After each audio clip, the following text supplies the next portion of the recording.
All right, we lost Pope Francis the other day. Right. R.I.P. to a real one. It's time for our top 10 favorite Pope Francis moments. Here we go. Oh, sure. Number 10, dick in a box. All right. Number 9, sweaty balls. Now, hang on. Number 8, those more cowbell. Number 7, church chat. Okay, these are all SNL skits. Number 6, Wayne's World. Ray? The movie or the sketch? Number 5, making copies. Okay. Yeah, that was a good Pope moment. Number 4, Celebrity Jeopardy.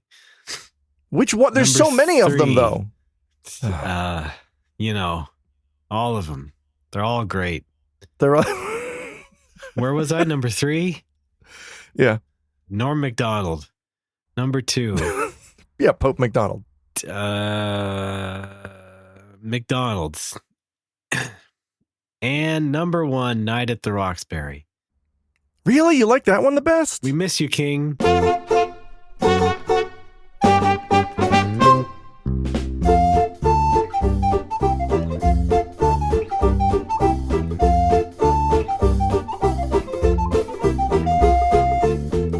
It's No More Whoppers. Welcome to the show, everybody. Thanks very much for listening. My name is Ray Barnholt, Spring Chicken. Not feeling like one now. But with me, as always, soda jerk Alex Fraioli. Hey, drink the Pepsi and shut up. You like to go get a nice malted? I do. Yeah. It's the verb that's a drink. Well, I guess it's an adjective in that state, Do you like right? to get your malted before or after the sock hop? Concurrently. With your gal? Yeah, my best gal. Well, that's swell. I don't have a gal ranking, but Alex, how you doing? Any diseases today? I'm doing not today. All right. No, I'm just doing checking. fine.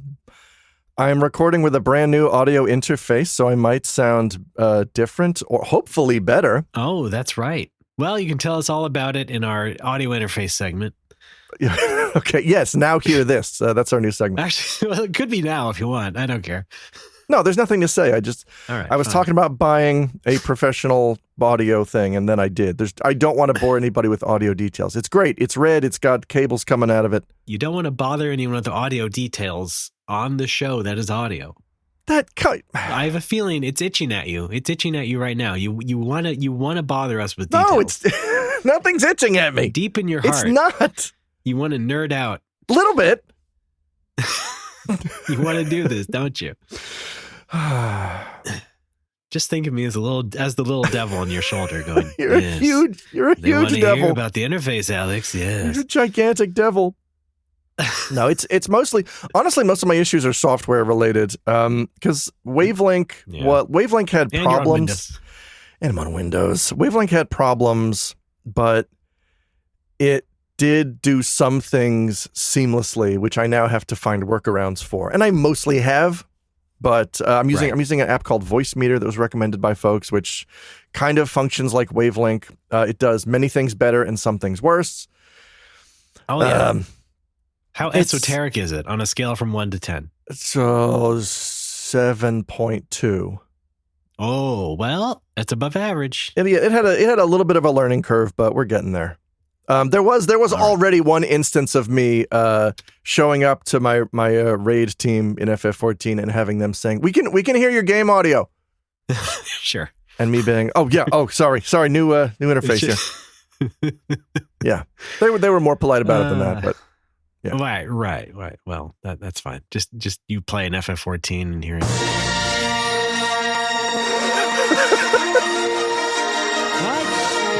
Thank you. You know I'm really into Star Trek now. Thank you. Right, you play Star Wars Galaxies. Appreciate it. Yeah. You're on those private servers. Great. Oh. Hey everyone, I love FF6. I do. It's the hams. I'm streaming it at the moment. I'm doing a low level game. It's right now. Yeah. I gotta go. I'm not surprised. You're probably streaming FF6 as we speak. When are you not streaming FF6? I might just become a full-time FF6 streamer. Is that viable? Is that the... What do you think? I don't know. Worth a shot, right? Yeah. Square Enix could use the help promoting that game. All right. Yes. I love being hairless. I do. Well, speaking of video games, it was a packed week for video games. Oh, that's right. Too bad we'll be doing this 2 weeks out of date. But well, what are you going to do? There was that moment here in America where people tried to pre-order the Switch 2. Yes. Now that Nintendo finally let us do that. Let us American citizens do that. They deigned. I know. Aren't they nice? Yeah. How nice of them. Love them. Not entirely their fault, I guess, if you think about it. But, still kind of a stupid thing to make us wait a couple weeks for like the same sort of unpredictable shit that's been going on for 3-4 weeks anyway. So I'd say, why not embrace the chaos? But no, they made us wait 2 weeks. So a lot of people were complaining about this pre-order thing. I don't have a story to tell about this. It was fine. Whatever. I just thought it was worth talking about the fact that people were so angry about it and upset and complaining about it that it just seemed like a lot of people who I know were pre-ordering like consoles and stuff. The last console, last Switch, last PS5, whatever you want before. Last Starfighter? And went through the same sort of thing. And I just feel like I was amused by the fact that a lot of people seem to have short memories when it comes to dealing with these retailer websites. Oh, how's that? The situation was, if you wanted to order it online at midnight, it was either like the big 3 retailers that we have left in America, which is Walmart, Best Buy, and Target, are the only places that would sell Nintendo goods reliably. And Amazon's out of the picture, and GameStop had their own schedule. But it was basically these big 3 websites everybody was going to, and they each had their own flavors of problems. Target, because I had been through this before, I kind of knew Target was not going to be working because they don't care to set up the infrastructure for a high demand item when it happens to be available on their website. And so people would try to buy it on Target and it would just like error out as the flood of people kept coming in. And it's like, well, some people got it fine and some people didn't. But that's also the story with like all these websites. And I just feel like some of these sites know what to do. I think Walmart and Best Buy know what to do. And Walmart especially has the huge sort of infrastructure to handle that kind of traffic. And Best Buy has their own queuing system and things like that. But, people were getting really worked up over it for reasons that were legitimate. Some people had to do it for work. They're content creators or they cover this sort of thing regularly. Right. I hadn't even considered that. Yeah. And it behooves them to try and get a Switch too. As soon as possible. But other people were just bitching about it all the time. And it was just very amusing to me. Not that I think people were out of line because, yeah, for sure, the whole entire system is screwed up. And the fact that everybody thinks that there are just going to be a bunch of scalper bots trying to ruin everything means that everybody just comes on and tries to beat the bots, but it's still a flood of people one way or another. It was fun to me to see the reactions on social media where no matter if you got one or didn't, I heard about it from everybody, which was right, exactly. So fun for me as someone who's sitting this out. Yeah. Well, I'm glad you have that attitude towards it. I thought maybe you would just be like annoyed. No, that's either way. It's a couple hours of my streams or my feeds being flooded with, I got one or I didn't get one. Yeah, and I'm already hearing all sorts of videos and podcasts that keep covering it. So we're already out of date by the time this will be out. So whatever. I've heard, by the time this comes out, they are going to open up a Switch 3 pre-order. So get on that. Yeah, well, yeah. The other thing is that we're just going to be 1 week closer to the thing coming out. I mean, it's on June 5th. That's in like no time at all, really. But I just wanted to highlight that sort of like reaction to all this because I've done this before. And it's just like, you just got to keep calm. It's only a game to begin with. And you put up the websites and you refresh them and you do your best. Now, I did it. And yeah, sure, it was a little bit tense, but I didn't lose faith. Faith is, I think, putting too heavy a descriptor on it. But, I just had confidence, let's say, that it would go through. And you just go with the right website. And when it says you're in line, you don't mess with it after that. You don't click on another tab. You don't try and open anything else. Just don't mess the delicate balance of what is happening. And some people just had bad luck, just pure bad luck. And I get it. That you can be mad about. But the fact that people were complaining about the fact that you had to refresh or wait so long, because that's another thing. A lot of the sites were going to have it ready at midnight. It basically took half an hour, if not more, for them to actually be prepared enough to actually set the products live and have people queue up for it, which, again, is stupid. I'm not denying that. That is very dumb. You should definitely all have it ready when you say you're going to have it ready. Or maybe it's all just a psyop anyway. I don't know.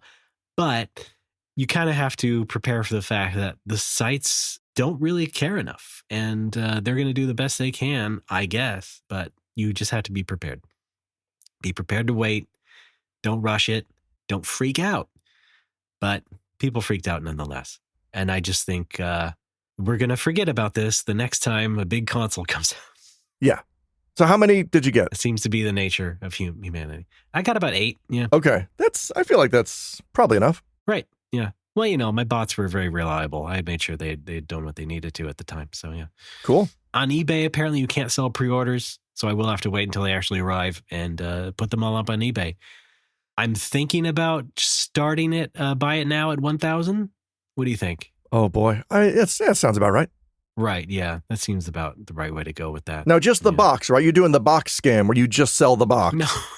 No, I'm not evil. Okay. Come on, Alex. All right, fine. I'm going to have the actual product. I'm not scum. That's very honorable of you. Yeah, exactly.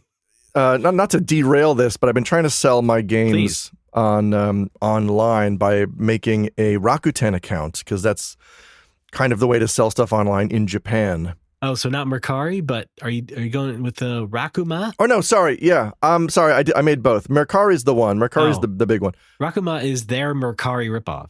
Oh, right. They're fun. Mercari's the big one. I made an account, and I'm like, well, I have to verify my account, right, in order to, be trusted and sell video games and stuff. Otherwise, no one's going to give me a second look. Right. Birth certificate, all that jazz. I started going through identity verification. And first of all, I go to the website, and as you do. There's a guide on the website for verifying your identity. And there's links to click, and it's click here if you're on PC. But then below that, it says you can't do this on PC. You have to do it from your phone. Then get rid of the link. You change it so you can only do it on your phone. Get rid of the fucking link that says click here to verify. What? I don't know. So I pull out my phone and I start going through, and it's like, all right, you got to take a picture of your ID from these angles. It's all that. And I go through that. Yeah. Angles, not just front and back. Yeah, because they want to, you have to show the thickness of the card to prove that it's an actual piece of plastic, which... Oh, my... that's not an easy thing to fake. Oh, my God. Yeah, come on. It's already bad enough, guys, that we have to take a picture of the front and back. Japan wants the thickness? Yeah. Is that a Japan only thing? I didn't realize that. I've never encountered that ever. All the right. thickness of the card? Yeah. You got to show it at an angle. Never in my life. I send them in, and then it moves on to the next part, which is, all right, now you got to take a selfie to see if it looks like you on the card. Okay. I tap, open camera to take selfie, and it says, actually, we can't accept your photographs. Maybe if you start from the beginning, it'll work. And I'm like, all right. So I start from the beginning. I do this 5 times. Oh, no. I go through the whole thing. And I go on the website, and I'm like, why is it not letting me do this? And it's like, well, what you need to do is try clearing your cache, re-downloading the app, logging out, logging in again. On and off again? Yeah, I restarted my phone. I tried all of those things, and it still wouldn't work. Have you updated your NVIDIA drivers? On my phone, yes. My phone is huge. It's got a 3060. The NVIDIA phone. I did all these, and so I'm like, it's not working. So I filed a ticket with their support that just said, hey, I did all the things you recommended. It's not letting me do this. Here's the error I'm getting word for word. And they got back to me saying, maybe there's something obscuring your card. That's all we got is maybe there's something obscure. And I'm like, what could it be? And then I looked at my card and I realized, okay, yeah, there's there's something stuck to the 9 in my birth date. Maybe that's it. Hey, it's a juji fruit. There's a humongous juji fruit. No, there's a tiny, I don't know what it is. I can't get it off because I don't want to risk like permanently scratching off whatever. I don't know if it'll take the number with it, but a tiny speck of some sort? It's a tiny speck that is just barely obscuring the bottom of the 9. So maybe they might think I was born in 1883. I don't know. And I guess that's what the machine can't read. I don't know. So I guess I'm just really hope my permanent residency goes through so I can get a new card and try again. I don't know what to do. Holy shit. Yeah. I don't know if they have you're just not looking Japanese enough. But I'm pulling back my eyes and everything. Like, isn't that what they want to see? Okay, you don't. I didn't mean you had to be racist to do it. Well, I just said. Well, maybe I'll be Mickey Rooney here. Maybe there's a way I can do it with my number card. It's not. It's dead simple on the American Mercari. Yeah, it's just an account like any other, as far as I remember. Or maybe they changed it out. Can I just sell everything to you?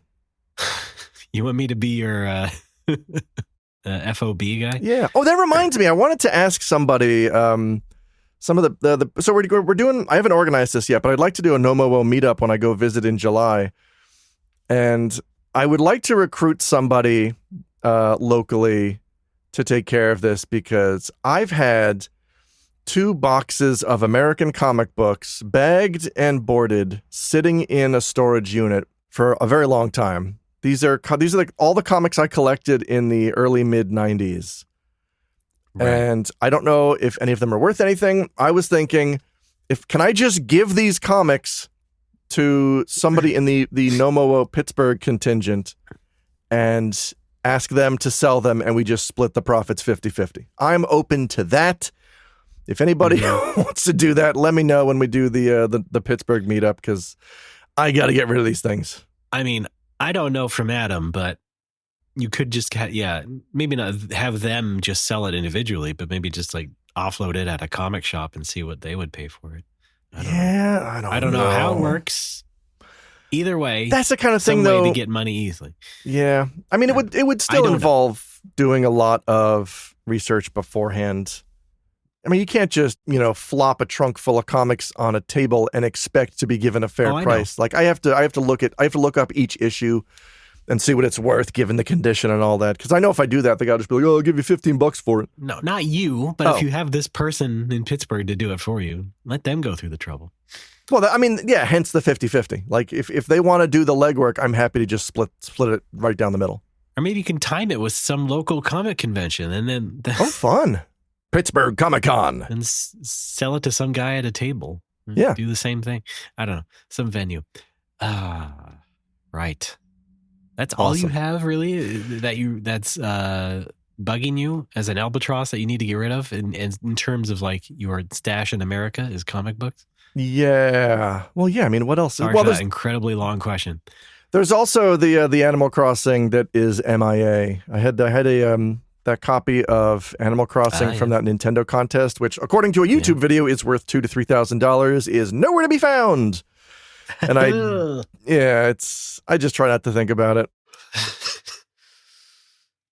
If you do have that Twilight Princess DS trailer, you could maybe that's all right. I have some stuff. I have some stuff that I found it is worth a little bit when I made the list. So some of the E3 trinkets. Yeah, sure. A lot of the E3 trinkets are surprisingly worthless.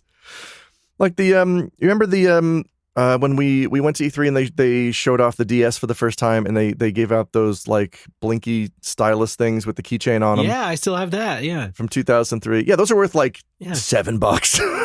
I have no idea why. Like it's a Nintendo trinket from 22 years ago. Why is it not worth $1,000? Well, they can't all be winners, I guess. There are some things that are like, there's that layer where, well, I see it as tiers, right? You just have like the games everybody knows about already. All right. Rare or expensive or just desired games. And then there's like several layers of merch that is just like on different planes of understanding, like how much people know about it or how much people value it. Like internal merch. I feel like E3 merch and internal company merch are kind of floating around the same sphere where it's like people might care about it, but it has to be a certain kind of person, and there's not a lot of those kind of people. So they have to stumble upon it and that sort of thing. So yeah, I guess. How about that rare Kirby e-card that they gave out at E3? Oh. That was like, they'd give you an e-card and they would scan it and it had like a special prize. Oh no, they would scan it and whether or not you got something from it, they would take the card. But someone kept their card and it turned out to be a winning card or something. And it was just like, it's encased in acrylic now, but it's worth like $2,000 or something like that. I don't remember the story, but there was a really rare card that they gave out at E3, a Kirby card, and it had like, a rare e-card software on it.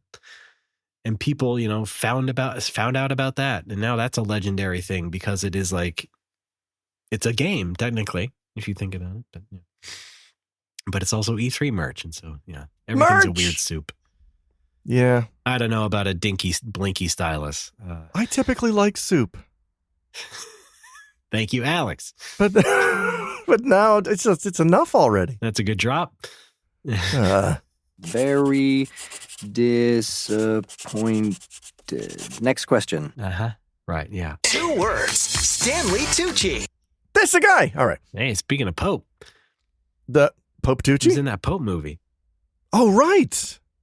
The Devil Wears Prada? Oh, yeah. Oblivion remastered. Okay. I know. One of your favorite games, Alex. They finally did it. They retooled Oblivion, The Elder Scrolls 4. Neat. How about that? Outstanding. I noticed some people, or some of the early reactions of the trailer or whatever, some streamer was saying, seeing it, because they redid it in Unreal Engine.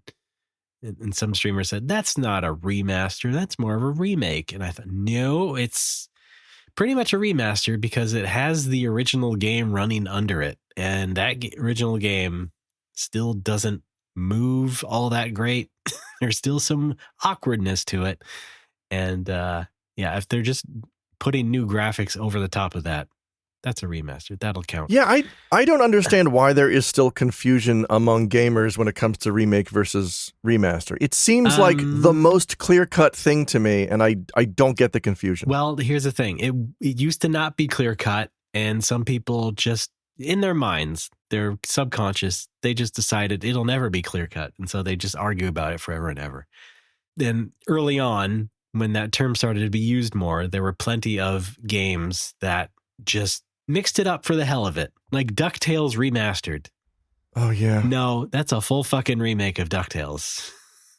There's nothing of the original running under it. They redid everything. That is a remake. And I mean, Capcom did not have to call it remaster. I think there might be some like marketing clout to the word remaster as opposed to remake. Because then you're sort of implying it like, oh no, there's some of the original sauce is still in here. That's what you like. Right. Well, again, that was early on. I think when the word remaster had some prestige still attached to it. But then we had stuff like FF7 Remake come out, and they just say remake right on the title, and there's no question about it. And it's fine to use that now. It's fine to use that. Yeah. The Final Fantasy Pixel remasters, I think, are also kind of in a weird gray area where a lot of the graphics have been redone, but I think most of the monster sprites are the same. Well, that's kind of like a weird descriptive license. You know what I mean? Like they are saying the pixels themselves, they did a pixel remaster. It's not a Final Fantasy V remaster. It's that they specifically redrew the pixels. Oh. In such a way to still evoke the nostalgia of the original. Yeah, sure, I guess. I don't know. I know. It's typical Square Enix highfalutin bullshit, but nevertheless, I think that was their idea. They weren't calling the whole game a remaster. They were saying the pixels themselves are remastered. Yeah, I'm just my confusion, or not my confusion. My annoyance comes from listening to people, and again, this was mostly at the bar, hearing people talk about like, did you see that Chrono Trigger remake? I'm like, what the fuck? Yeah, the Steam version. Like, that's a port. That's called a port. That's not. There's nothing remade about. That's just people not knowing what words mean. But you hear it enough, and it really starts to get aggravating. Yeah. I'm Alex.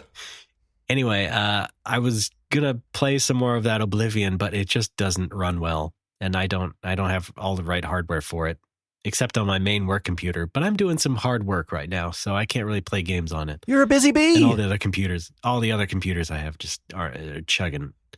churning through it. I'm just like, nah, I'm good. I'll just wait till they maybe fix it. And I'm not into Western RPGs, so case closed. No, of course not.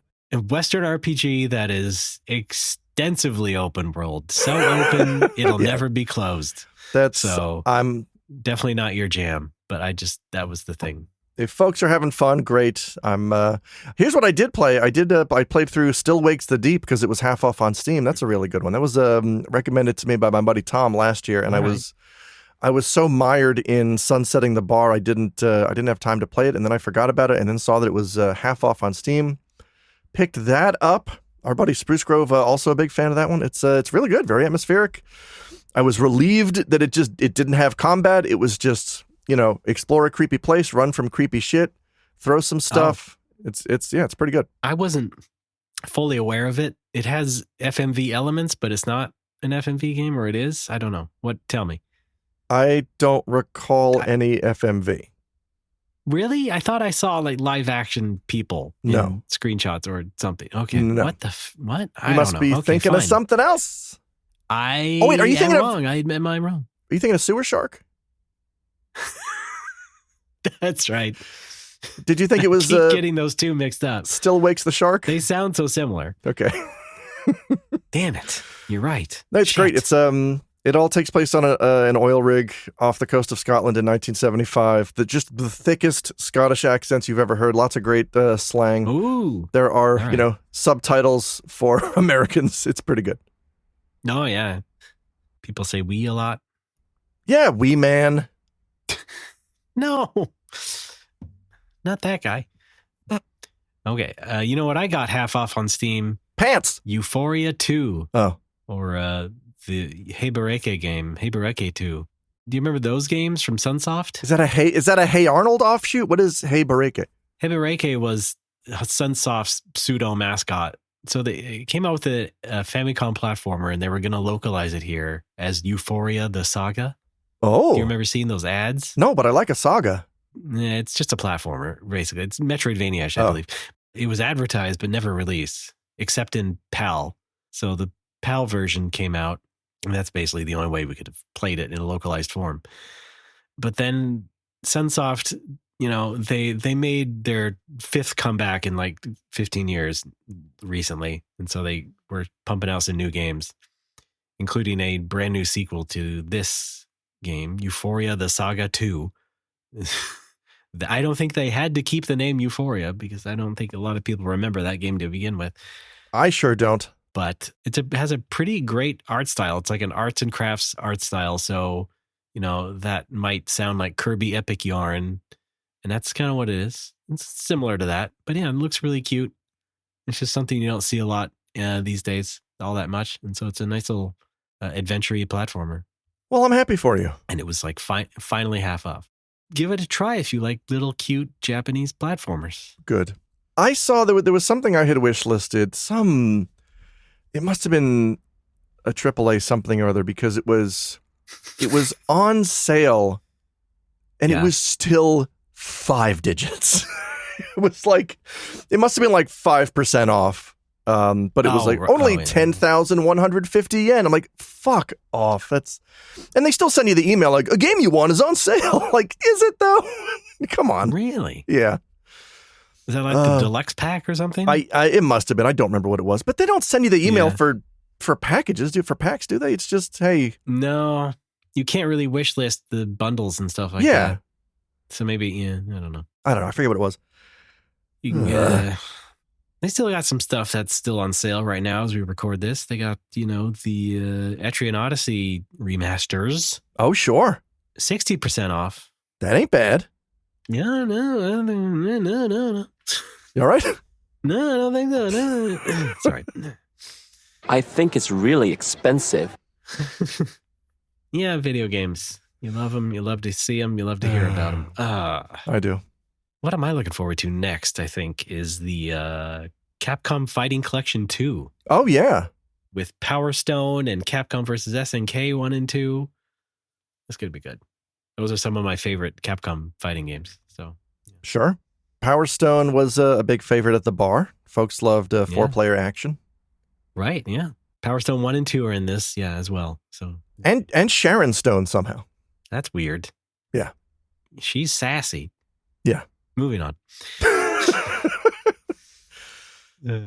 Anything else to say about Still Wakes the Deep? I mean, you haven't finished it yet or anything? I finished it. Yeah, it's great. It gets my full recommendation. Like that's one of those games that I play and I'm like, oh yeah, that's what I was looking for. When I kind of pull back from other games because they're just not quite scratching whatever itch is there. That's one that's just like, yeah, it's good story, good characters, not too long, very well written, great atmosphere. Only a couple of frustrating segments, a couple of swimming segments where like you have one breath's worth of air to find the exit, and if you just happen to take a wrong turn, you die and have to start over. But I mean, there's checkpoints everywhere. It's not a huge deal. And then you have to rescue Emma Emmerich and bring her back, and then she has to hold her breath and all that crap. Yes. No, thank you. E.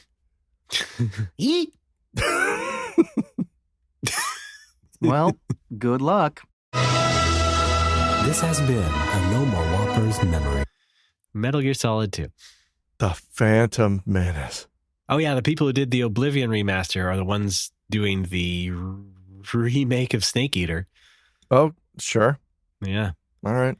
That'll be a fun one to talk about when that comes out, don't you think? Oh, boy. 2 games I'm not playing. I thought that came out like last year. I thought that was out already. Oh, no. No, that was thinking of Silent Hill. No, I'm thinking of the Uniqlo line of clothing meant to coincide with it. Like, why did they release Metal Gear Delta stuff in Uniqlo last year? The game wasn't out. Was it Delta, really? Wasn't it? I remember they reissued some Metal Gear stuff on Uniqlo. I could have sworn I saw a reissue of previous Metal Gear shirts and whatnot. I could have sworn I saw the Delta logo walking through Uniqlo with Ruri, and I went over to look, and it was Metal Gear stuff, and I'm like, a little early for that. Am I making that up? I don't know. It could have just been a general promotional thing, like, hey, get ready, because we're also getting ready for Delta. Hey. Do you think I just saw a triangle and got confused? Well, it wasn't just Delta. It was also the remaster collection, because they did that whole thing of like, Metal Gear's back, everybody. It's our anniversary, blah, blah, blah. We have the remasters and Delta coming soon. And so that's what that was about. And so, yeah, Delta was announced around the same time. Oh, boy. All right. It's not out yet. That's in August. All right. But hey, when that comes out, don't go to school. That'll be a fun one for Alex to not talk about. It's easy for me to not talk about things, but it becomes harder when you play them and want to talk about them because I'm the other half of this show. And I have to say things in response to you. And I don't want to come off as too dismissive or negative, but we got time to fill, you know what I mean? Well, Alex, good news. I might play Metal Gear Solid Delta. I predict I'll have really nothing substantial to say about it, so don't worry. Yes. I probably won't even say anything at all. Awesome. I really didn't say much about Dragon Quest 3, for example, and we were both excited for that. And I was just like, that's all right. And we're in agreement. I'm trying to live by the ideal that you don't have to have a take on everything. You can just let a thing go by. It's fine. All right. Try it out. Where's that drop? I agree. Well, that'll about do it then for this episode of No More Whoppers. Thanks, everybody, for listening. Thanks, everybody. We have no more takes. Is that the new name of the show? No more takes. Yeah. We did maybe we should rename Sassafras to that. All right. Thanks for listening. No more takes. I had my annual physical last week. Really? My God, it seems like we had 3 weeks of hype for this thing. 3 weeks of hype, like the Switch 2? No, 3 months. I felt like you've been talking about this every episode for like the past 3 episodes. Yeah, it may have been a case. Get ready for my physical. Got to make sure I'm healthy. Got to make sure I clean out my colon again. Well, I don't know what it was. Hey, colon blow. You were just talking about your physical. I mean, it may have been a case of I got the thing in the mail that said, hey, schedule your physical. Here's a list of clinics. And then I just left it on the kitchen table for 2 months. Could be that, yeah. And then you're thinking about show topics. You're like, oh, hey. Oh, right. Yeah, my physical. I got that to worry about. Our rapidly deteriorating corporeal forms need constant maintenance and... Let me worry outwardly at Ray about my physical. Diagnoses, yeah. So how'd it go? No, it was fine. It was great. I got lightheaded when they drew blood, of course. Of course. And I had to lay down again, which was fun. You went to, did you go to a new place? Or No, same one. I always go to the same one because right. It's close, it's state of the art, and everyone's nice enough. That's good. I was conflating it with your dentist. Well, my dentist is local. He's a good guy. Yeah, you went to the new dentist, yeah. Local as in like what, next door was it or something? It's like a block away. Yeah, okay. Like, yeah, if I have an appointment at 10:30, like I'm out the door at 10:20. The KDKA, I call it. Yeah. Word up. All right.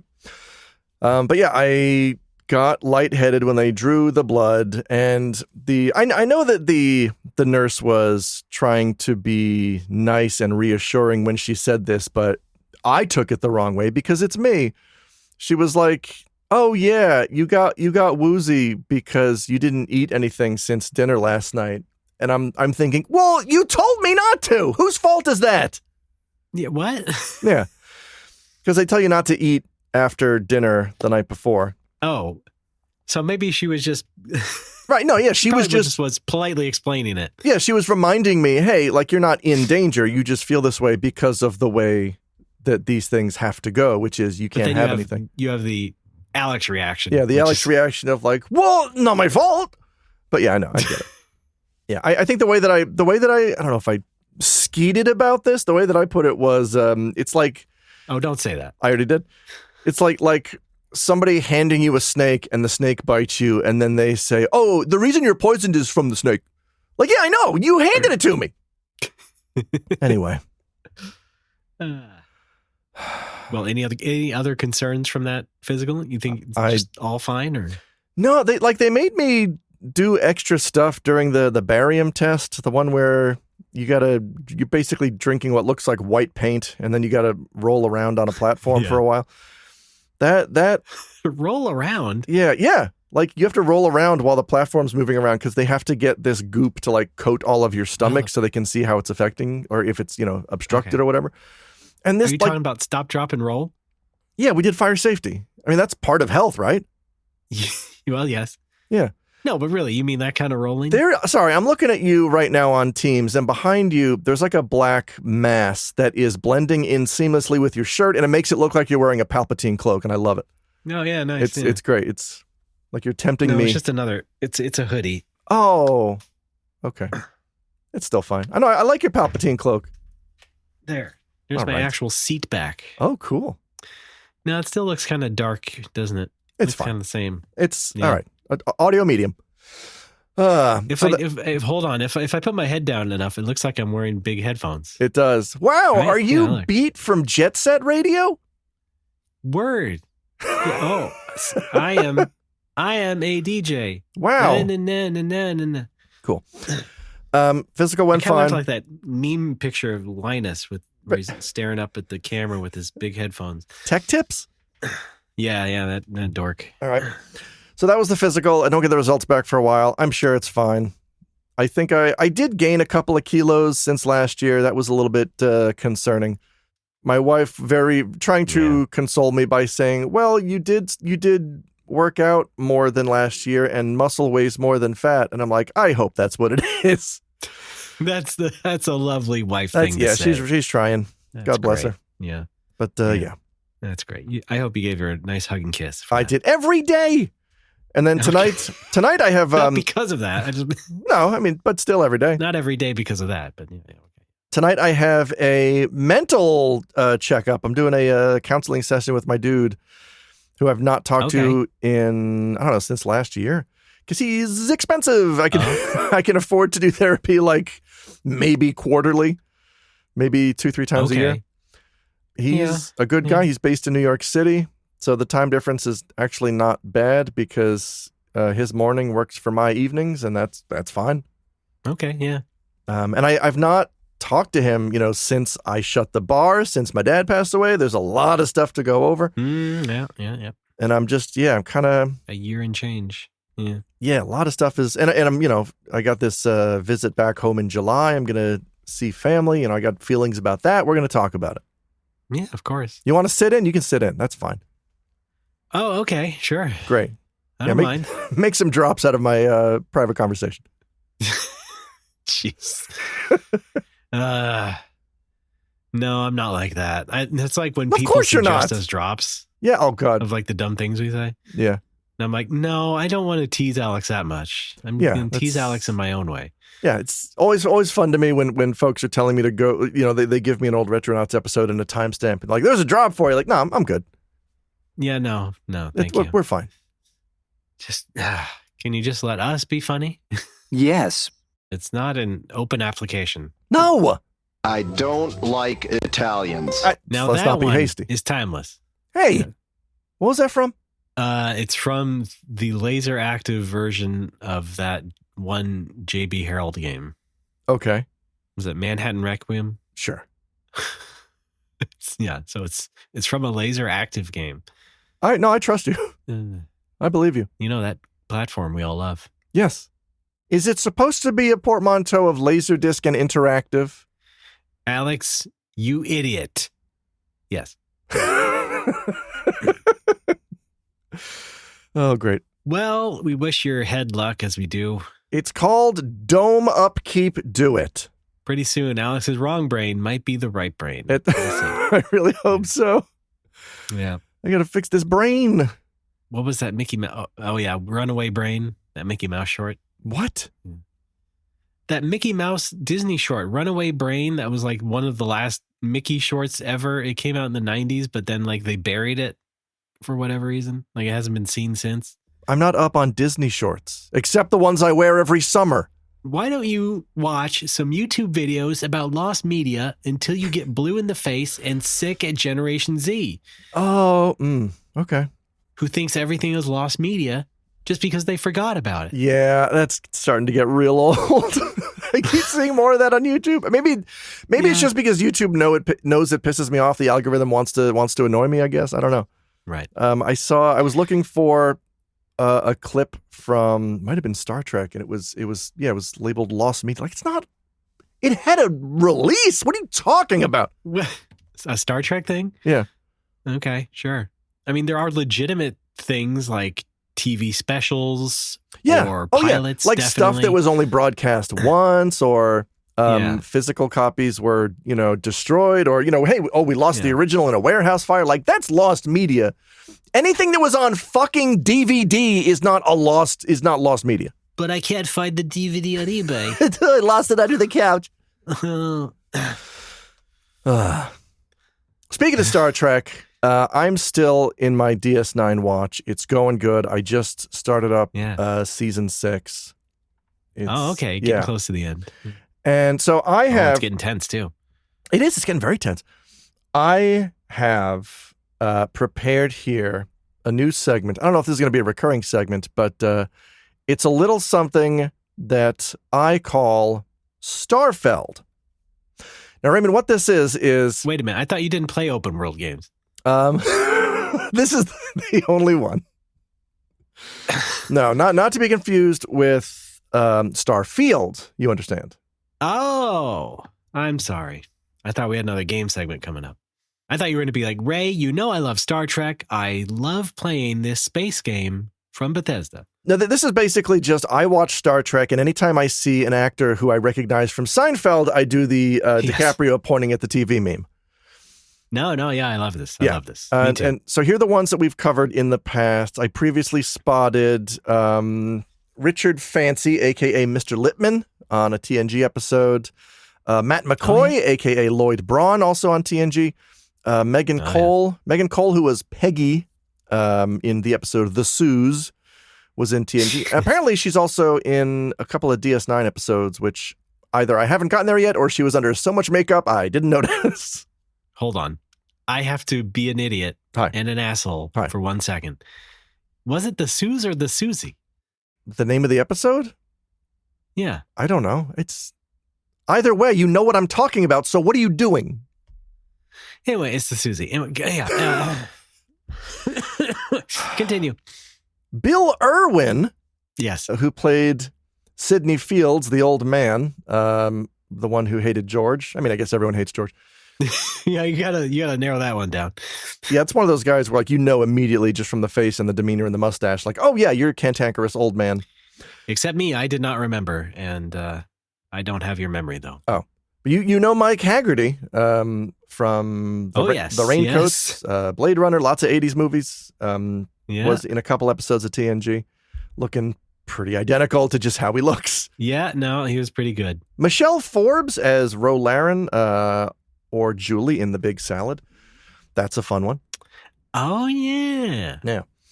Now, I have seen... She's great. I've seen some more pop up in DS9. Now, I don't have a theme for this segment, but I did make a stupid clip that you might enjoy. We found it. Seinfeld's lost episode. Come.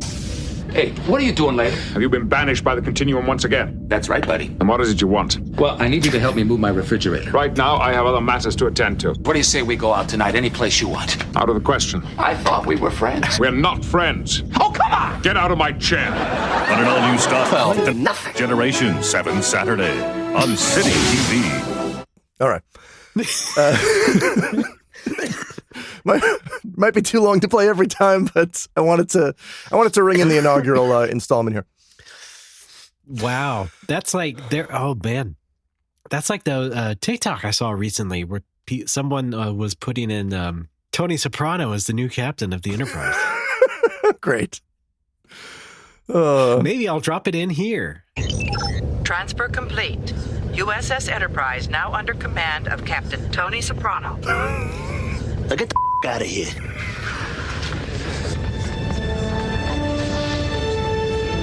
Captain's log. I'm currently trying to change my business profile, if you know what I mean. There's the money. You're supposed to be earners. That's why you got the top tier positions. So each one of you crack some heads, create some earners out there. I do not understand. Oh, nobody knows what the I'm talking about. Sir, the Federation... I don't want to hear about the fucking economy either. I don't want to hear it. What about impulse control? Nothing's been done about that. All right. Pretty good. So, of course, as my watch of DS9 goes on, I start to see more and more. I've got 3 from this most recent binge. Yes, of course. Brian George, of course, who you may remember as Babu Bot. Oh, yeah. Yeah. Julian's dad, Bashir's dad, which that one was immediate. That was the one that made Ruri like turn her head because such a noise came out of my mouth. Which something along the lines of, oh! He's like the Indian James Hong. Sure. I thought Pakistani was more his deal. I don't know. You know what I mean. Yeah, I do. J. Patrick McCormick. Now, do you know who that is offhand? J. Patrick McCormick. This is one that I'm glad I caught because it almost snuck by me. Because this character in DS9, I think, just shows up in hologram. Is he a rotund man? No. Okay, then I don't know. He plays Admiral Bennett in DS9. Actually the same episode. Okay. The same episode Brian George was in, where Julian is outed as being a genetically enhanced child. Oh yeah. J. Patrick McCormick. You know what? I just need like a character. Okay. Who was he in Seinfeld? Do you remember one of my favorite episodes? Actually, when Kramer gets a job. Yeah. He's the boss that quote unquote fires Kramer. Oh. Kramer, these business reports you handed in, it's almost as if you have no business training at all. Just trying to get ahead. Yes. Yeah, no. And then here's my favorite one. I was so delighted because if he had... Okay. Okay, get ready for this one. Everybody sit down. This is a guy who also showed up on TNG. And he had a special guest star credit in the beginning of the TNG episode. If he had one on DS9, I missed it, or I was I don't know, looking at my bag of chips or whatever. He wasn't special anymore. He's always special. It was Lawrence Tierney, who you might remember as Elaine's dad from the one episode. Right. And I remember when I saw him in the opening credits to TNG, it's a special guest star, Lawrence Tierney. I'm like, no way in hell they got him to sit still to put on makeup. He's legendarily one of the most cantankerous actors in Hollywood. Just look at him. Yeah, just look at him. He's a walking frown. The man is the image of cantankerous. Yeah, he's like, what if Jabba the Hutt was in a bad mood? Even Jonathan Banks looks nicer than that. Yeah. And when I saw special guest star Lawrence Tierney in front of a TNG episode. I'm like, no, what alien is he? There's no fucking way he would sit still for me. Then it turns out he's a gangster in the holodeck because, of course, he is. What else could he be? But then in DS9, he does show up under makeup. No, it's not a ton, but it's alien makeup. He shows up as the genocidal Regent Hagath. He's not a big player. He's mostly there for the benefit of the episode, for Quark's character growth, I guess. But very funny to actually see him in some alien makeup.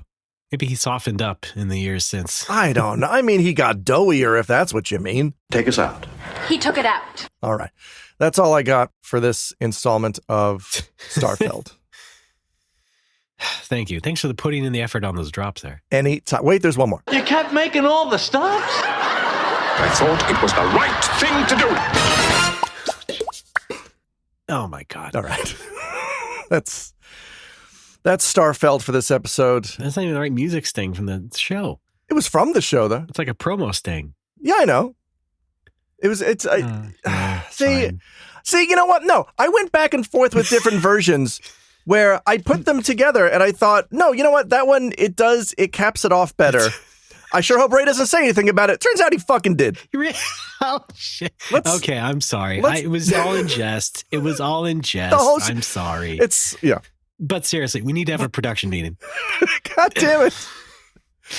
What are you writing there? You need to use the right Seinfeld things. Next question.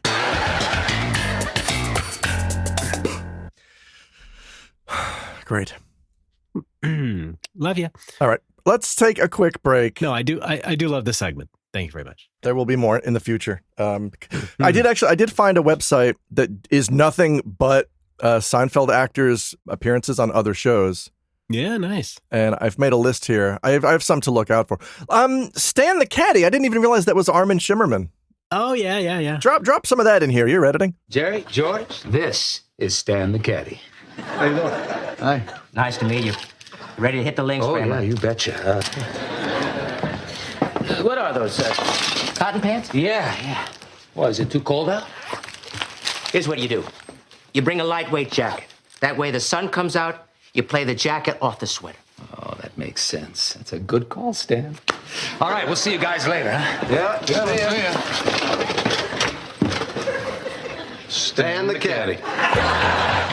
All right, let's take a quick break. We've got more talk about you name it, Joe Namath. Let's go have a meal because I'm hungry. All right. I'm going to eat the rest of these. I'm extremely stream of consciousness because I'm so tired. That's fine. Well, then hang on. Then I will. You know what? I'm going to gum on the fuck out of this calorie man. Gum on Dekiru. Gum on Eileen? We don't have any pasta. We'll be back with more pasta after this. You were still recording? Yeah.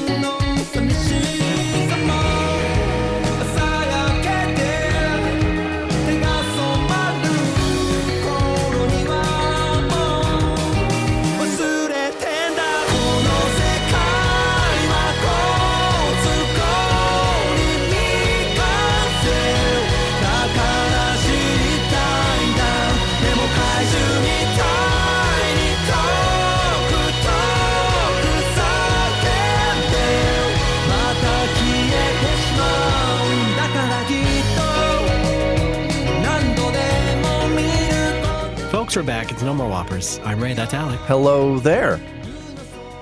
You still being Alex? Let me check. Yeah. All right. Great. Cool. Yeah. What have I been doing? What have you been doing? I've been wondering. I've been crunching on my game, but that's not anything I can talk about. I don't want to. Well, you can't talk about it, but it rhymes with Borrowwind. I just am single-handedly remastering Morrowind. I made the decision to just mow the lawn every week, just to take care of it, keep it maintained, right? Be a good homeowner / dad, whatever. Because you remember, I think this was about last year. We had the call from Luke Maxwell, who was complaining about, mowing his big wet lawn. That's right. And I was like, yeah, and I was agreeing with him. I was like, yeah, I went through the same thing. Don't do that. But there were still periods where I was kind of going through that and did it a couple times again. I didn't like it anymore because it just becomes that big mental block thing of the more you leave it unmaintained, it becomes so unmaintainable. You just can't handle it. And so you need to just get it all done. And so I think 2 weeks ago, I did like a multi-day cleanup of the lawn. I'm not saying it was a huge overgrowth type of thing, but it was just, it's just big enough and there's just enough grass to mow and cut and stuff that it just takes a bit longer to get it all squared away. So once I squared it all away, I was just like, okay, this is the situation. It just, I think, helps out everybody here if I just do it every week. And I can justify that for one good reason, and that is the fact that I can catch up on podcasts while I do it. And good reason number 2 would be I do get some exercise out of it. Hey! I do work up a sweat, as you do. It's natural, of course. All right, sure. There's 2 benefits to it. Why not? It's like a Zen period every Sunday. It only takes about an hour now, especially. So it's working out. I feel responsible for the first time in my life. You look responsible. Oh, wait. Well, except for being a dad, too. I got it. Yeah. That's a considerable amount of responsibility. It is. So I'm doing good with that. But also the lawn. All right. But do you need to keep pictures of your lawn in your wallet next to your son? It is. If only. It's weird. Right? If only I was one of those types of dads. Here's the thing, though, also, is that the lawn is not like particularly healthy. It's kind of patchy in spots. Oh. It's not particularly consistent, but it can be green. So that's all that really counts. And really, that satisfies even my wife. My wife is not a big lawn nut, so she doesn't really care about how nice it overall looks. It doesn't need to look like a fresh new patch of turf or anything. It just needs to look neat, like a nice haircut, right? So I think like that's mine. Just what I'm going to do. Keep it up every week as much as I can, within reason. Maybe if it gets too rainy or too soaked, maybe not. But yeah, we'll see. So that's my progress as a human. Thank you very much. I'm happy for you. Yeah. I envy you, though. You don't got to worry about a lawn. That's for sure.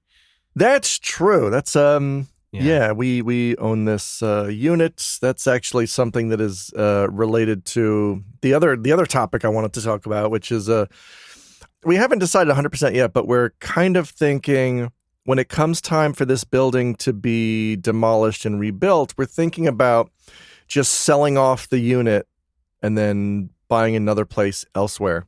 Sure, that's an option. We like the view from here. It's very nice. You've seen it. You've been here. Yeah. It's an all right view. You get a nice look at Nagoya. Yeah. It's close enough to Nagoya Station. It's close to, we live next door to a supermarket. That's great.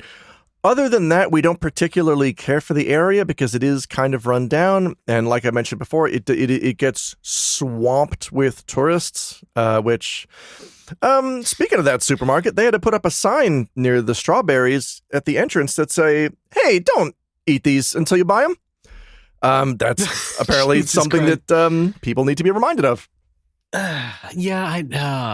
People really just, I don't know what is with some people who just lose their sense of decency when they go to another country. Yeah, I don't know if I might have mentioned this on the bonus show, but like my wife almost came to blows with a Chinese tourist who had an entire sakura tree branch sticking out of her backpack. Like she just ripped it off a tree while they were in full bloom and just put it in her backpack as a keepsake, I guess. Like you don't fucking do that. That's not a thing you do in any country. Yeah, that's the dangerous side of Japanophilia, I would say. Yeah. When you put it on such a fucking pedestal. Yeah.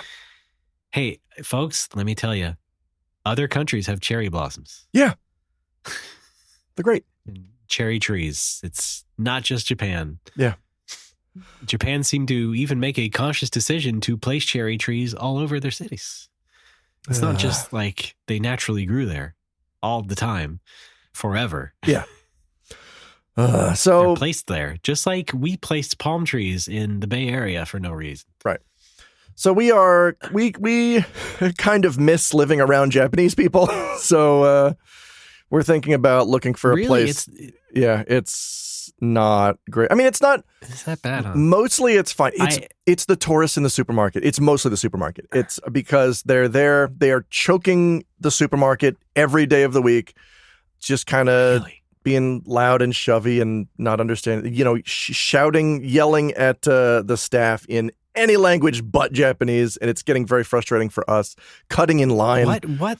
Yeah, it's that is crazy. Well, first of all, I didn't go to this market, but we went to an Aeon. We went to the other little market in Osu. Couple markets in Osu. Everything was fine. Yeah, crowded, sure, at times, but this it's because we didn't have screaming. Well, because it's because this is a touristy area more so than Osu, because there's two major hotels here. There's the Marriott that we live next to, and then there's the Hilton next to the bar. And this is the closest supermarket to them. It's also a Don Quixote with cheap shit on the third floor. So tourists are there every day. Yeah, I understand. This is hearsay. This is the stuff around the internet I see, is that, Japan is feeling that they have a tourism crisis. Yeah. Oh, absolutely. Maybe this is a reflection of that. The sign they have to put up saying, hey, don't just grab the fucking fruit. Yeah, exactly. It's funny the way First of all, Alex doesn't like to be touched. The way the sign is phrased too is funny, because it says, in Japan, we don't eat things before we pay for them. Which I thought was very funny.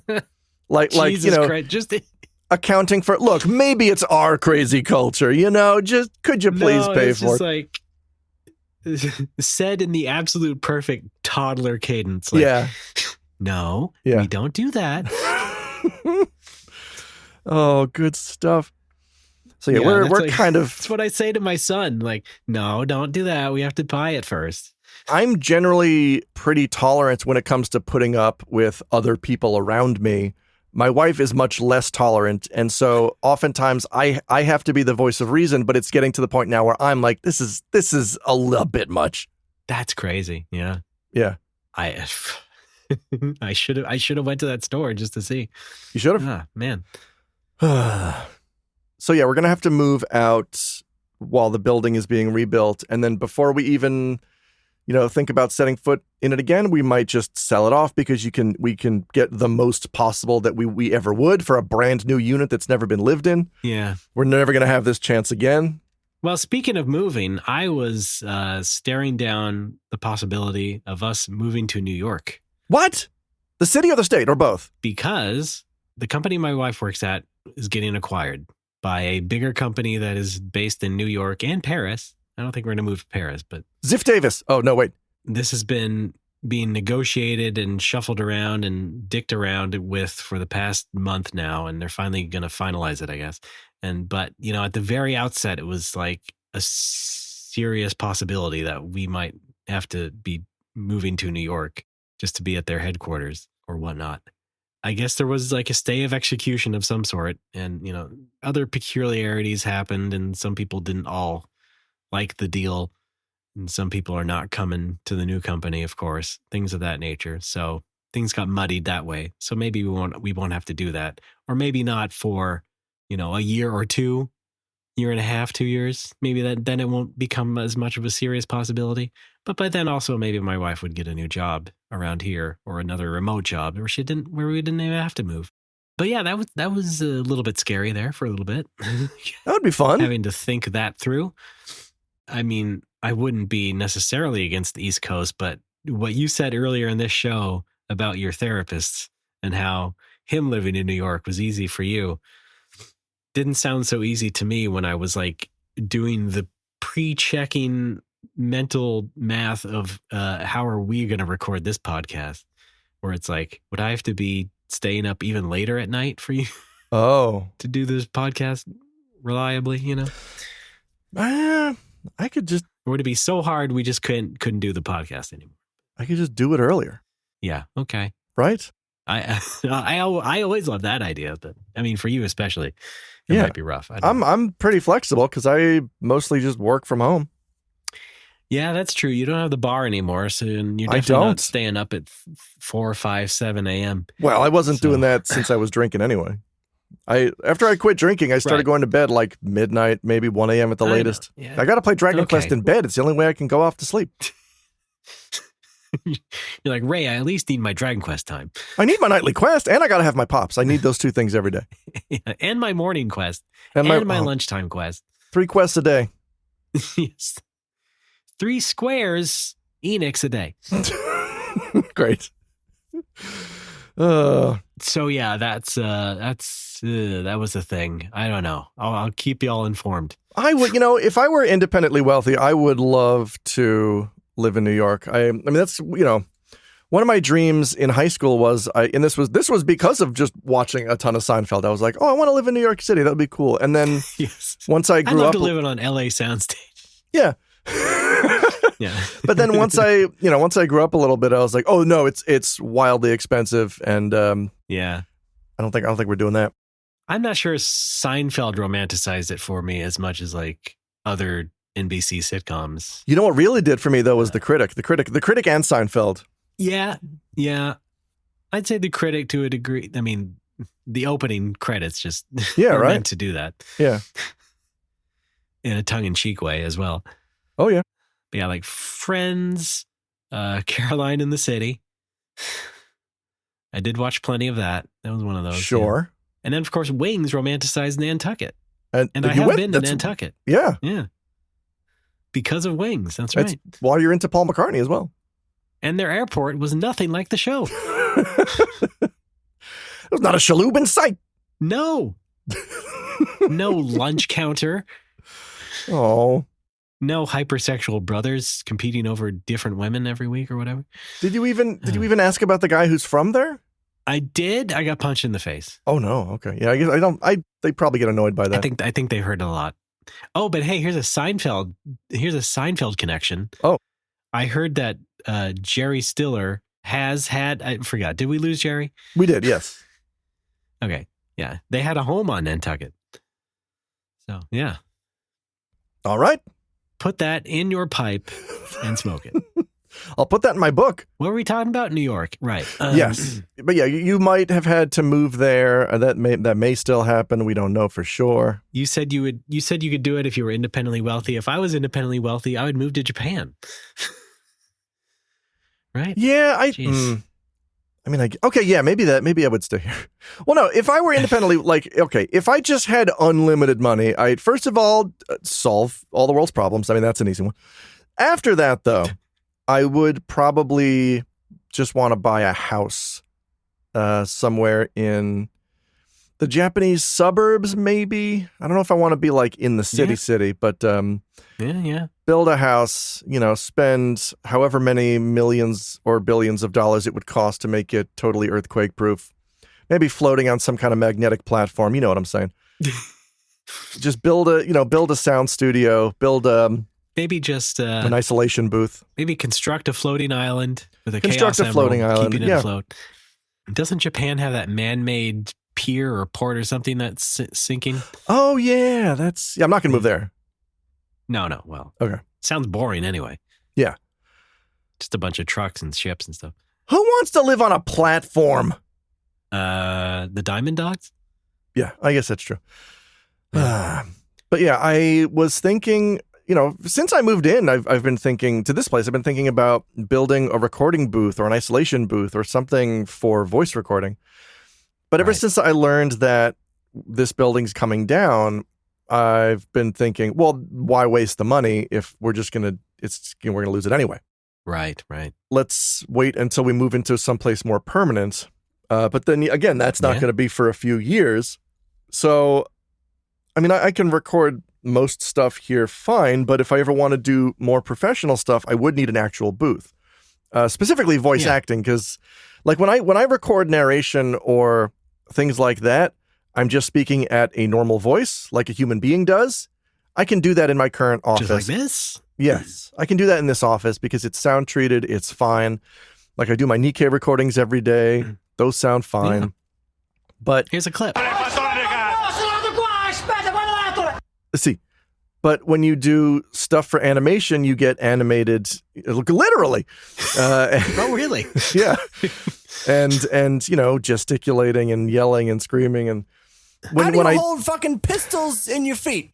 When I do that, it starts to become very obvious that this sound is not this office is not a studio. It's not sound treated to that level. There is some echo, there is some reverb that you cannot get rid of with just foam on the walls. You know, you have to have some kind of professional solution, or, you know, in my case, I want to build a booth. I remember we sort of tried looking for like soundproof blankets.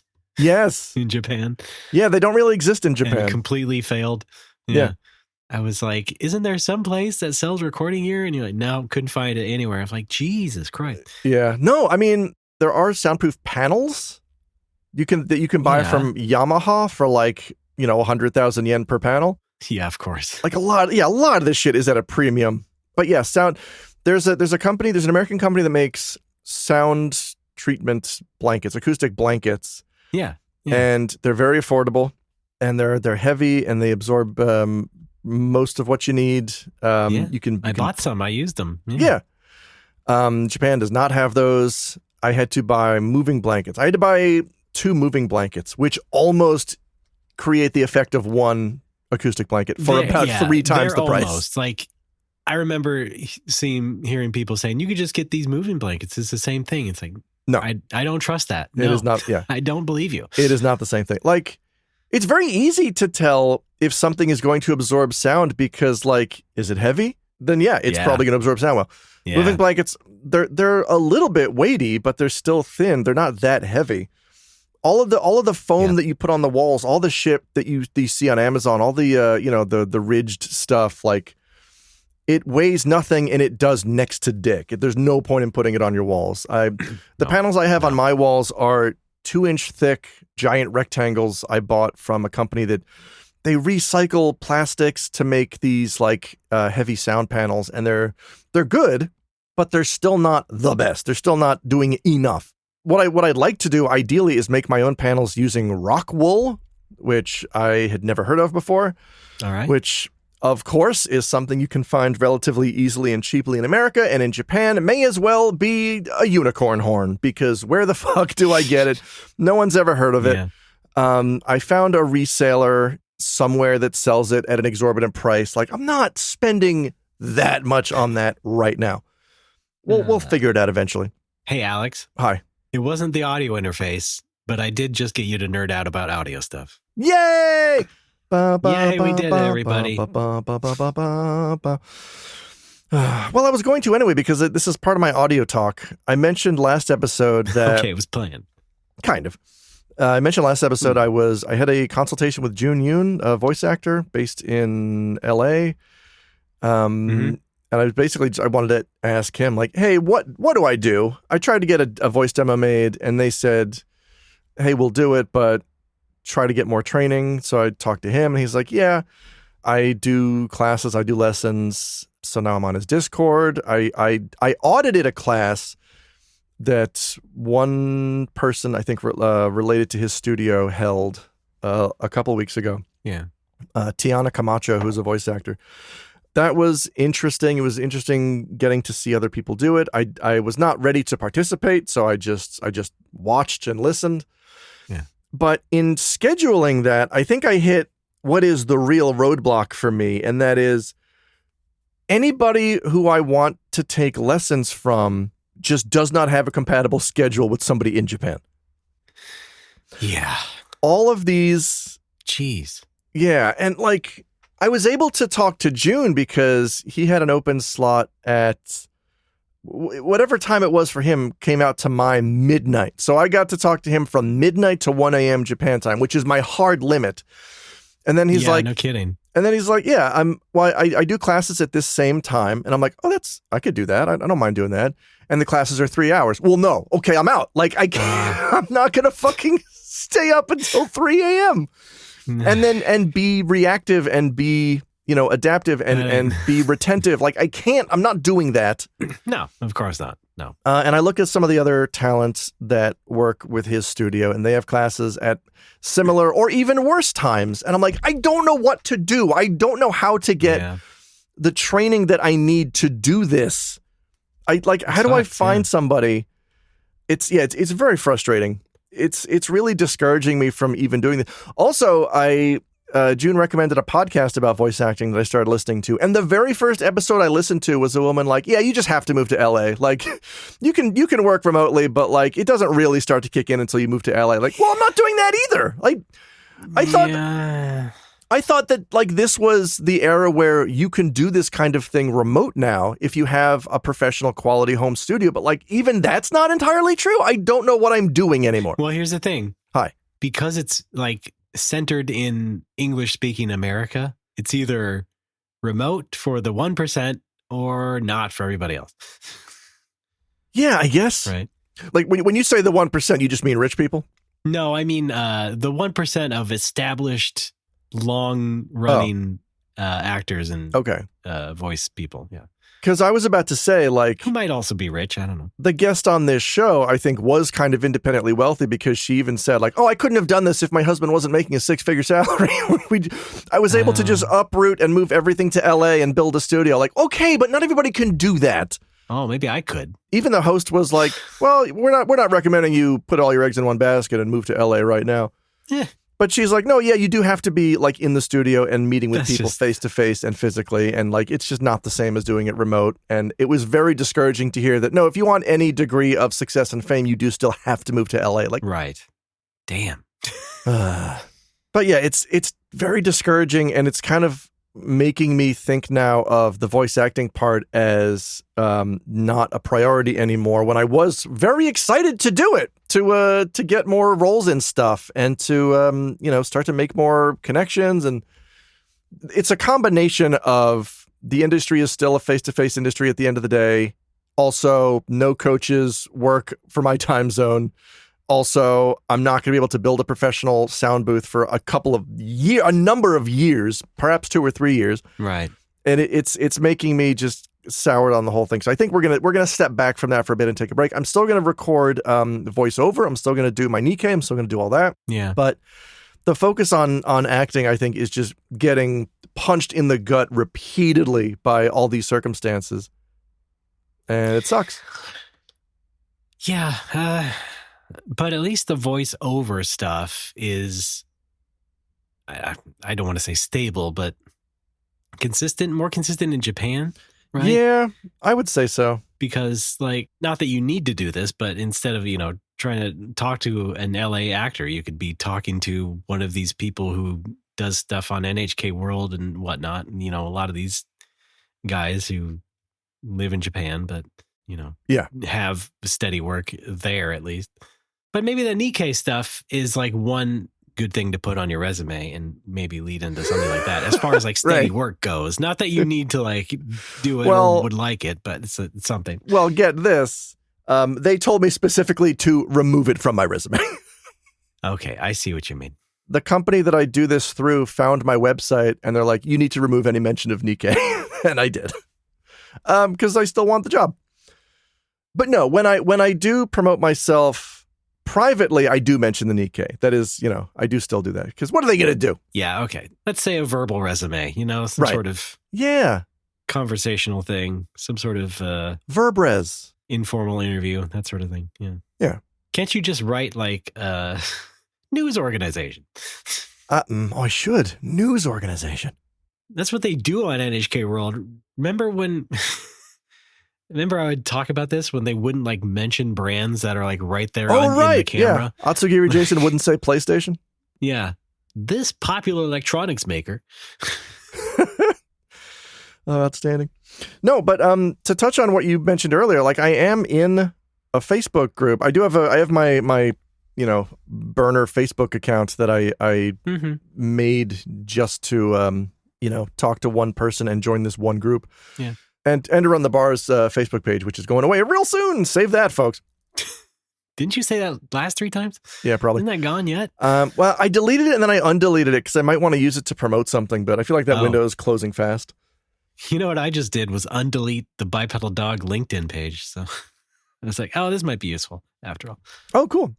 But yeah, I am on this Facebook group for professional narrators in Japan. And obviously it's all Tokyo. Everyone's in Tokyo because that's where anything happens. And it's good. It's got a lot of good information. I really appreciate the contributions of the people there. They have a lot of interesting stories and a lot of cautionary tales about companies and studios and practices to watch out for.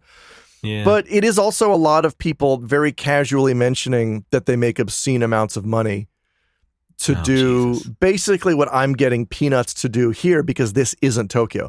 And every time I try to bring this up with agencies or agents locally, the response is always, oh, well, this isn't Tokyo, so you can't ask for that much. And I'm like, does it really matter that much? I'm still doing the job for a giant company.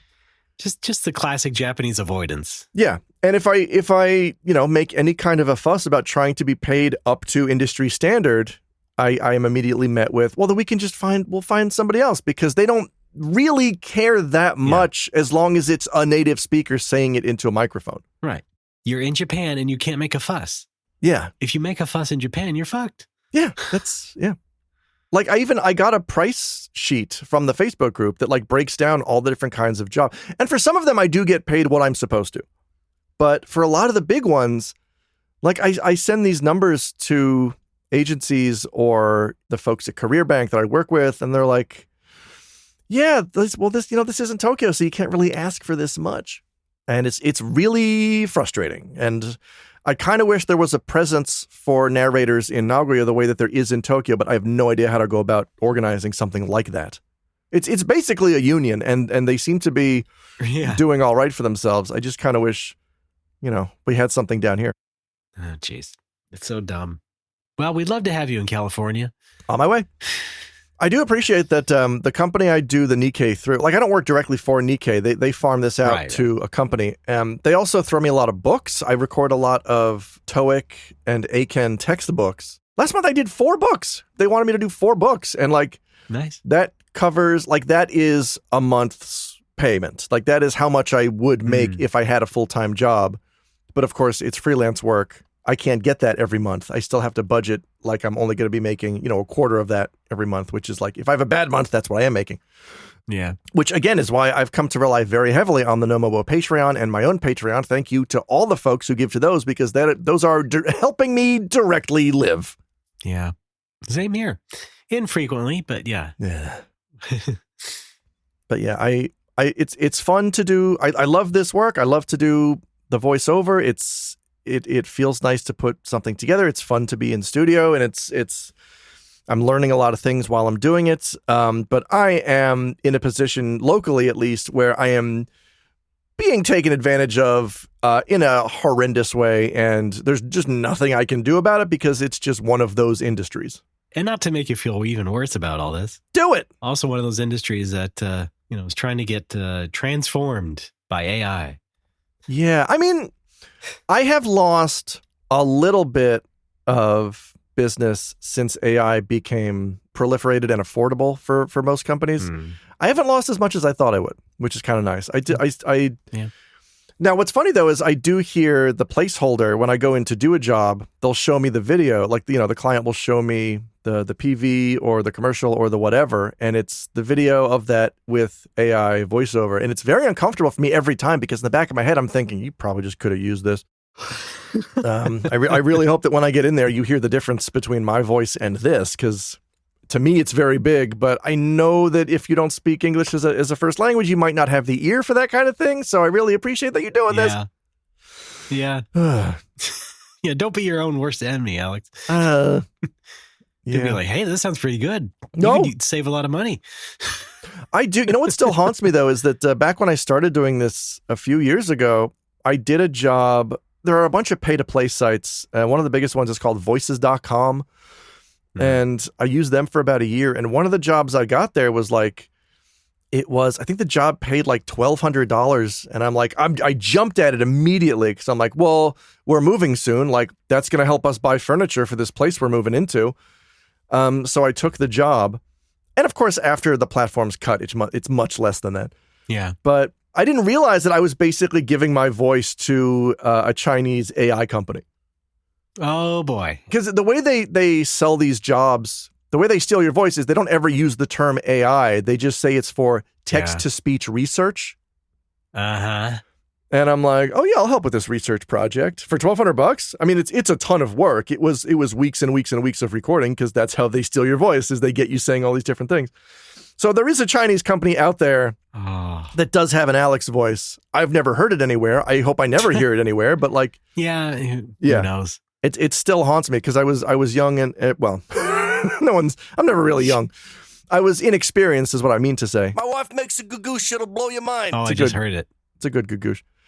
I was inexperienced. I had no idea what that meant. But yeah. I love Giuseppe. Oh, boy. Still AI Alex is going crazy. Oh, no. You can make him say anything. I'm a Picross veteran. Dragon Quest poetry. Oh, my God. It's run amok. Clooney Tunes. Oh, come on now. It can't How be does stopped. he even get that so accurate? Jesus. I feel like you're playing drops. I love being hairless. Oh, man. Oh, no. Plus, you can make him say naughty stuff. Oh, boy. This is going to get bad. Hey, there's nothing naughty about being hairless. It's the implication. That feels great. Feel great even late. That's my motto. Feels great, less filling. Yes. Oh, that's where I am. It's so all of this I'm still rooting for you. Thank you.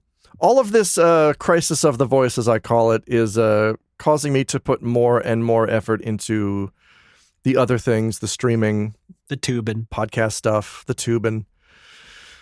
I don't know where to go with the tubing either. I every time I put it, look, I'm ultimately okay with the video I put out recently, but once I put a few weeks between me and every video I upload, I look back at it like that's not.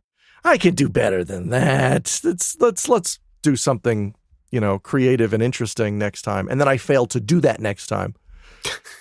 But we'll see. Yeah. I'm next up is an episode of New Game Plus. I think you need to work on your creativity muscle. I do too. It's tricky to do when I'm not talking to people every day, which is something I didn't consider when I closed the bar. I mean, I knew I was going into my weird recluse mode, but like I didn't know that it was going to make it difficult for me to access that kind of creativity. Yeah. At least you got something going on. Yeah. You got something filling up your time. I'm treading water furiously, and I'm happy to have you along for the ride. Hey, likewise. Why? All right, why don't we take a quick break because we have one more segment to do. All right. Good. Sounds good. Let's do that then. In a bit.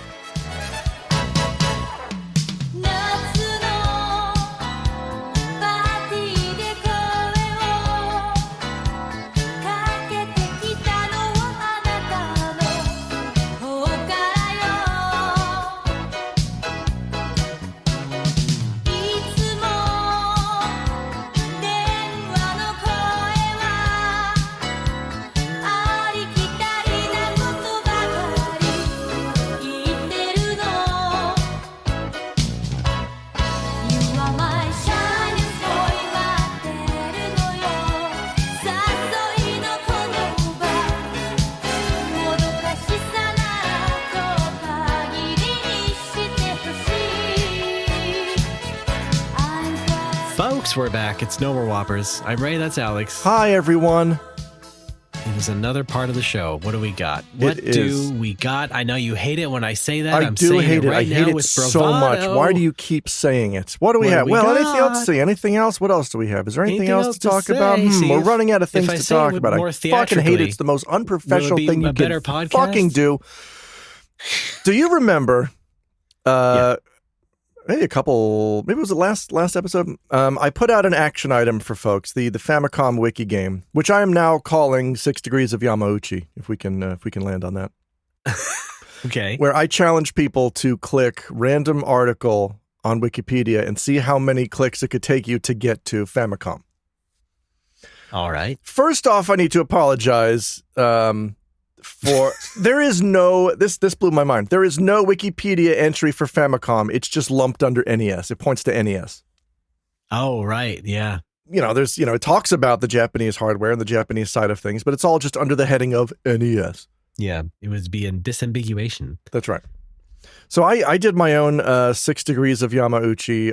I clicked random, and the very first the article that I got was what do we do? Were you just clicking random every time? No. Am I not explaining this correctly? No. You have to get to the desired target page using only words in that article. You're clicking through, seeing how many clicks it'll take. Okay. That makes sense, yeah. Here's how I started. Yeah. I got Areopoli, which apparently is Monopoly Nipple Edition. Just kidding, it's a Greek town. I then clicked through to, that's 1. I then clicked through to Greece for number 2. Irreligion for number 3, the absence of religion, knowing that this will probably get me to Japan. Sure enough, it did. Irreligion. No. Sure enough, Umox? Sure enough, it did. Japan gave me my 4th. Kyoto, number 5. Nintendo. Wait, hang on. Greek town, Areopoli. 1 click to Greece. Yeah. 2nd click to Irreligion. 3rd to Japan. Yeah. 4th to Kyoto. 5th to NES. 6. Yeah, Kyoto, Nintendo, NES. It was 6 clicks total, is what I'm saying. I'm with you. Okay, right. Now I get it. Of course. All right. Folks, call in, walk, don't run. Wait, other way. Run, don't walk to your telephone. Come back. Tell us how many it takes you. This is a nice way to seg right into Phone Phun. Folks, if you have a telephone, you can push the numbers 805 NMW Talk. That's 805-669-8255 to call us. We got 1 call. Okay. Who do you think it's from? Smoo? No, it's from the real Carl from Philly. And here it goes. Ray, Alex, it's Carl from Philly. How are you? I'm calling back. I missed the March episode, or the April episode. I think this is going to be on the May episode. I'm a little behind on the show. I haven't had a chance to call in, and I got to say, I was a little shocked when I listened to the other Carl from Philly's March call. Partly, in case anybody forgets, I think the recap was he met my mother at the 7-Eleven in Philadelphia where we were supposed to fight, and now he's my new dad.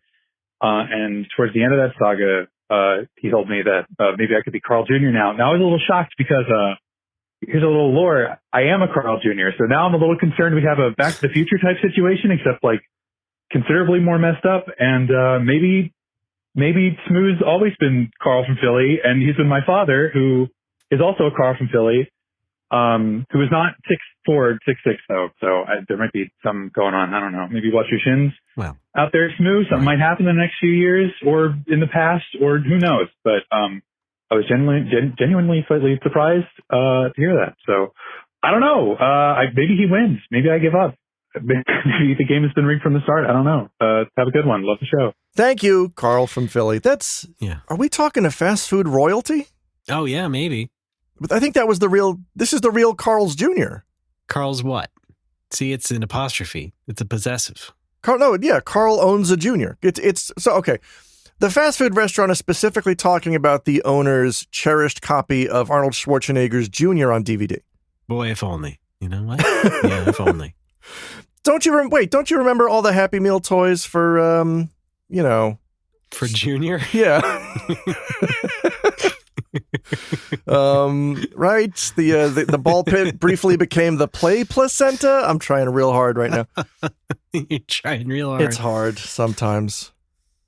I was more into the Burger King Kids Club. They treated you with more respect. I'm just thinking of like a Happy Meal toy that's like pregnant Arnold Schwarzenegger on a gurney or whatever that moves around.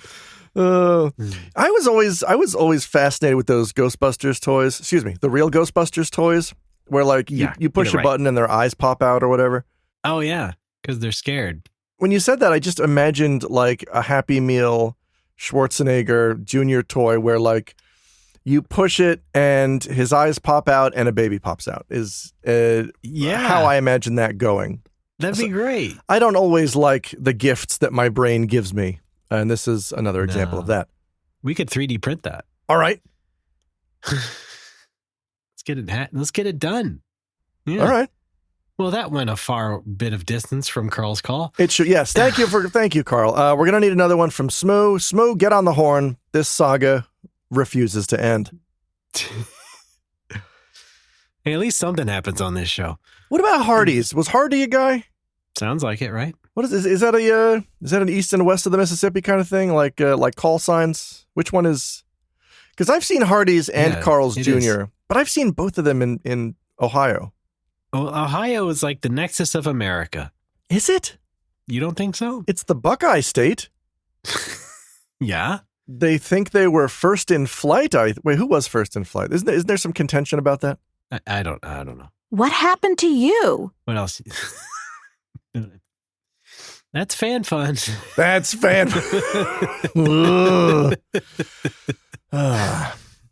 We try to have fun. Look. I need to say to the audience, I'm very tired. I did not sleep well last night.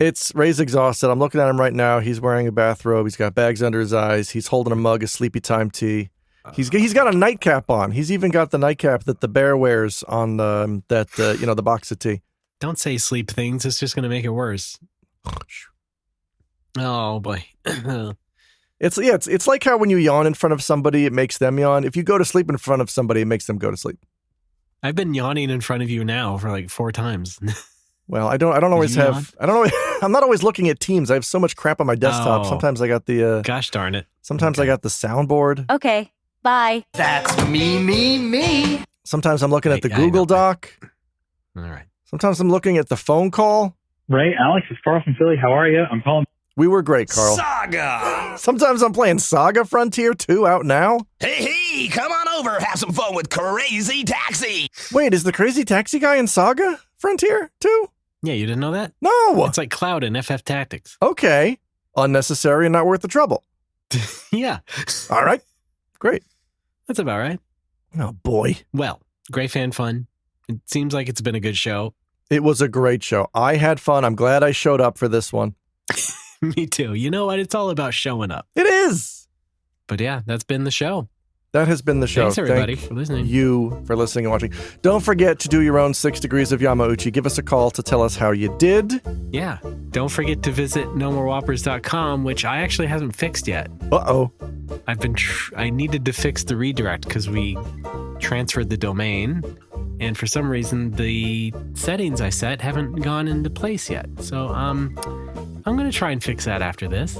Uh-oh, we'll SpaghettiOs. Yeah. But yeah, we've not had a website properly. So it's supposed to go to nomorewhoppers.tumblr.com, which is still our real blog type thing. And at least if you go there, you'll see what should be the real website currently, with a link to our Patreon, but which is also patreon.com/nomorewhoppers. And we have a couple tiers there. You can join our $1 tier just to be a cool gold subscriber, or join our $5 golder subscriber tier to get the show a week early, and as well as access to our bonus shows, including the current one, Sassafras, our upcoming new show, and all that bonus stuff we have related to that as well. We got stuff going on soon enough. I'm trying to get it done by summer.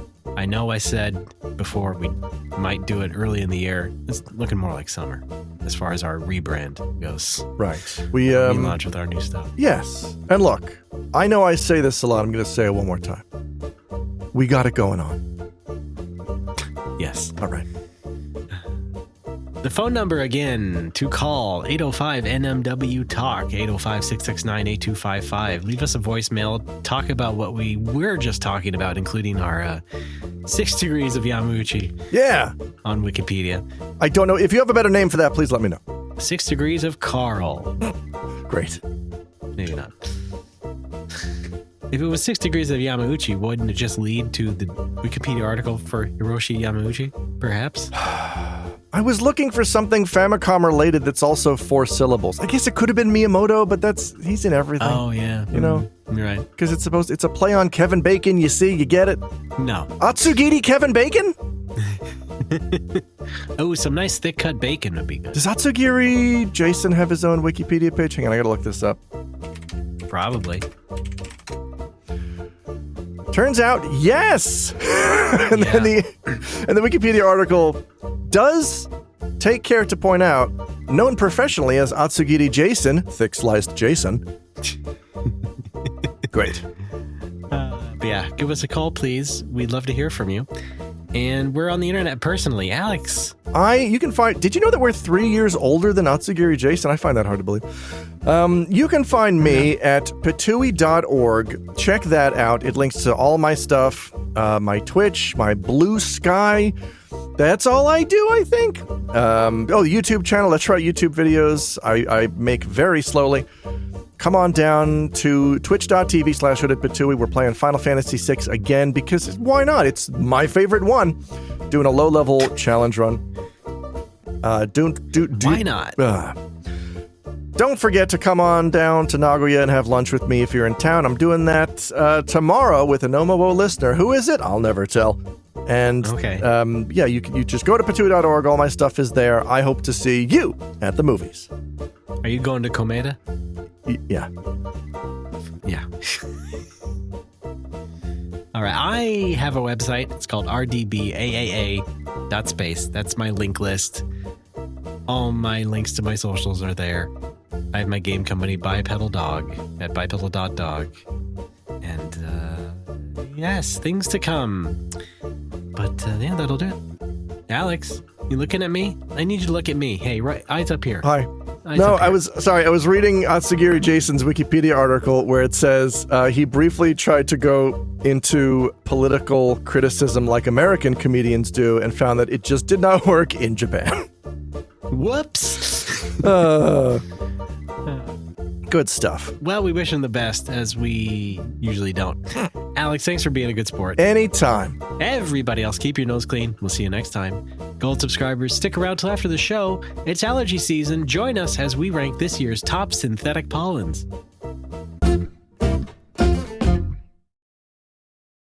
I question your actions, Captain. I question your choices. I question your loyalty. Well, good luck with all that.